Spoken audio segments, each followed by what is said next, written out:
কসবায় অগ্রভাগীয় সাহিত্য সংগঠন সিটিএলের ২৫২তম মানবিক কাজ সম্পন্ন। মোহাম্মদ শরীফুল ইসলামের তথ্যচিত্রে বিস্তারিত।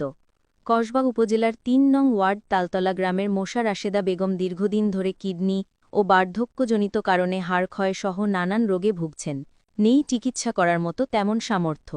চিকিৎসাহীন এভাবেই কাটছে তার জীবন নানান জটিলতায়। ঘটনাটি তার উপজেলার একটি মানবিক সংগঠন অগ্রভাগীয় সাহিত্য সংগঠন সিটিএল জানতে পেরে এগিয়ে আসেন অসুস্থ রাশেদা বেগমের পাশে। ২৫ নভেম্বর অসুস্থ রাশেদা বেগমের বাড়িতে উপস্থিত হন সংগঠনটি।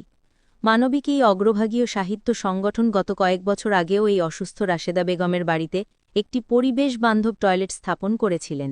অগ্রভাগীয় সাহিত্য সংগঠন সিটিএলের প্রতিষ্ঠাতা সভাপতি জনাব আসফাতুল হোসেন ভুইয়া এলমানের সভাপতি প্রধান অতিথি হিসেবে উপস্থিত ছিলেন কসবা মহিলা কলেজের অধ্যক্ষ জনাব মোহাম্মদ তসলিম মিয়া।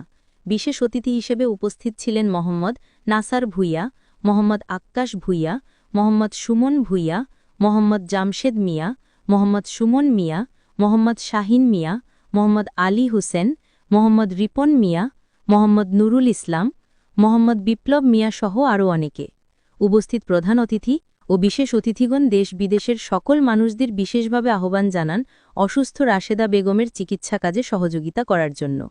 বিকাশ নম্বর 017866727754। এবং তার শারীরিকভাবে বিভিন্ন পর্যায়ে যেমন তার বাতের কথা বলছে, পাশাপাশি সে প্যারালাইজড। তো সেই মহিলাকে আজকে ২৫২তম সাহায্য সহায়তা করবে সিটিএল কর্তৃক। আমি আজকের উপস্থিত সবাইকে বলছি যে এই ধরনের কাজে আমরা যারা উপস্থিত হয়েছি, আমরাও যদি বিভিন্নভাবে আমাদের আশেপাশে যারা আছে অসহায় মানুষ তাদেরকে বিভিন্নভাবে সহযোগিতা করি, হয়তো আমরা দুনিয়াতেও ভালো থাকতে পারবো এবং আখেরাতেও এর ফল পাবো। তো আমি আজকে সিটিএলের সর্বাঙ্গীন মঙ্গল কামনা করে আজকে যারা আছেন সবার মঙ্গল কামনা করে আমি আমার বক্তব্য শেষ করছি। আসসালামু আলাইকুম।